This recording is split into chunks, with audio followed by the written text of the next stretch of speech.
एक अच्छा चित्र बना के दो। उन्होंने एक अच्छा चित्र बनाने के लिए कहा तो फिर उन्होंने, अरे बातें तो मत करो यार, इतनी अच्छी कहानी नहीं सुन पा रहे हो आप लोग। बस बहुत जल्दी खत्म कर दूंगा मैं, आपको छुट्टी का टाइम हो गया, बस यहाँ से निकलो की छुट्टी। एक बार ताली बजाओ, बोला आपके हाथ तो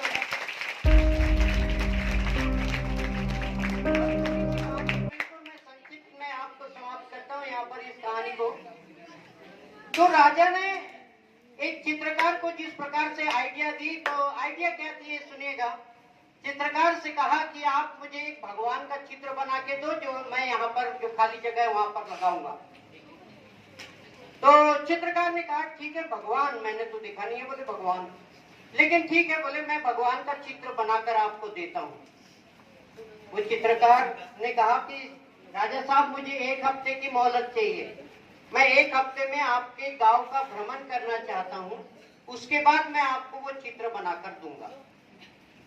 पूरा घूमने के बाद, पूरे राज्य के हर व्यक्ति से मिलने के बाद में उस चित्रकार ने एक अच्छा चित्र बनाया।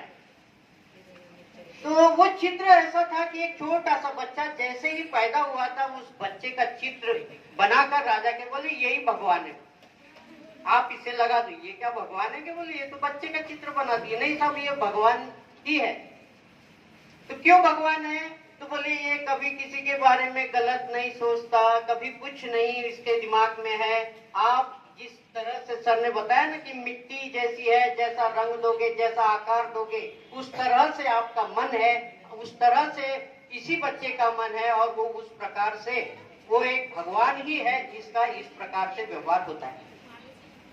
दिन बीतते चले गए, फिर 20 साल के बाद वो चित्रकार फिर वहीं आया, उस गांव में आया। तो उसे राजा को पता चला कि बोले ठीक है उस चित्रकार को फिर बुलाओ, बोले मैं और एक चित्र बनाना चाहता हूँ। राजा ने उसे बुलाया और चित्रकार से कहा कि तू मुझे इस बार एक बेहतरीन चित्र बना के दे, और एक जगह खाली है उस जगह पे मुझे इस चित्र को लगाना है। तो कहा कि आप ना एक मुझे राक्षस का चित्र बना के, राक्षस का चित्र बना के। तो ठीक है बोले राजा साहब मुझे 1 हफ्ते का टाइम दीजिए, मैं 1 हफ्ते पूरे गांव में वो घूम कर आया। फिर आने के बाद कहा कि आपकी जो कारागृह है, वहां के कैदी है, उनसे भी मैं मिलना चाहता हूँ। फिर वो कैदियों से मिलने की परमिशन दी गई, हर कैदी से वो मिला। और एक कैदी जो बहुत सबसे खूंखार था, बीड़ियों में जकड़ा हुआ था, और उसने जघन्य अपराध किए थे, बलात्कार किया था, चोरी की थी, डाका डाला था, इस प्रकार के पूरे उसके कर्म ही बहुत ही उस राज्य का वो सबसे बेकार व्यक्ति था, सबसे थर्ड क्लास व्यक्ति था। उसे बहुत बड़ी सजा हुई थी। अब उस सजा वाले व्यक्ति का उसने चित्र बनाया और लाके टंगा दिया, बोले यही राक्षस है। तो राजा ने बोला ये जो आपने बताया कि ये भगवान बनाने बताया, तो आपने इसका चित्र बना दिया। बाजू में जो लगा हुआ है, बोले ये जिस व्यक्ति का चित्र आपने बनाया हुआ है वही चित्र ये राक्षस का है। वो जो राक्षस और भगवान दोनों एक ही है। इसमें से ये कहानी सिद्ध करती है कि कर्म के आधार पर एक ही व्यक्ति राक्षस भी बन सकता है तो भगवान भी बन सकता है। तो इस प्रकार के आपके कर्म होने चाहिए, आप अच्छे विचार रखोगे, आपका चरित्र अच्छा होना चाहिए, आपके संस्कार अच्छे होने चाहिए। ये विद्यालय आपको अच्छे संस्कार, एक इंजीनियर न बनो चलेगा, एक डॉक्टर न बनो चलेगा, एक कलाकार न बनो चलेगा, लेकिन एक अच्छे संस्कारी व्यक्ति का होना इस देश के लिए, इस देश का गौरव होगा। हम चाहते हैं कि आपको जो शिक्षा हम दे रहे हैं वो अच्छे संस्कारी व्यक्ति बनने के लिए है। आप फिर अपनी योग्यता से साबित कीजिए कि जब अच्छे रहोगे तो अच्छे बनोगे, राजा बेटा बनोगे और राजा बनोगे, और देश को चलाने की क्षमता आप में निर्माण होगी।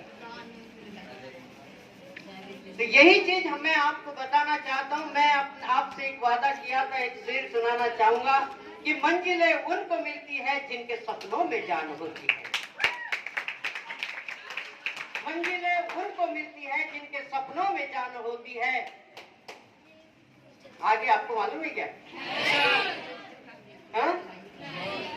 अरे मैंने तो आपको इसके पहले भी सुनाया था ये चीज। तुमको तो बस चांगली चांगली पूरी के अलावा कुछ समझ नहीं आता है।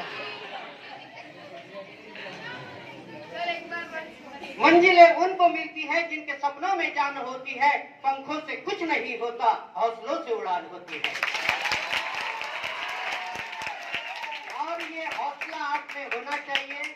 और अंत में बस इतना ही कहूंगा कि इन हौसलों को आप जिंदा रखिएगा, अच्छे संस्कार आप में जिंदा रखिएगा, आपको आपकी मंजिल जरूर मिलेगी।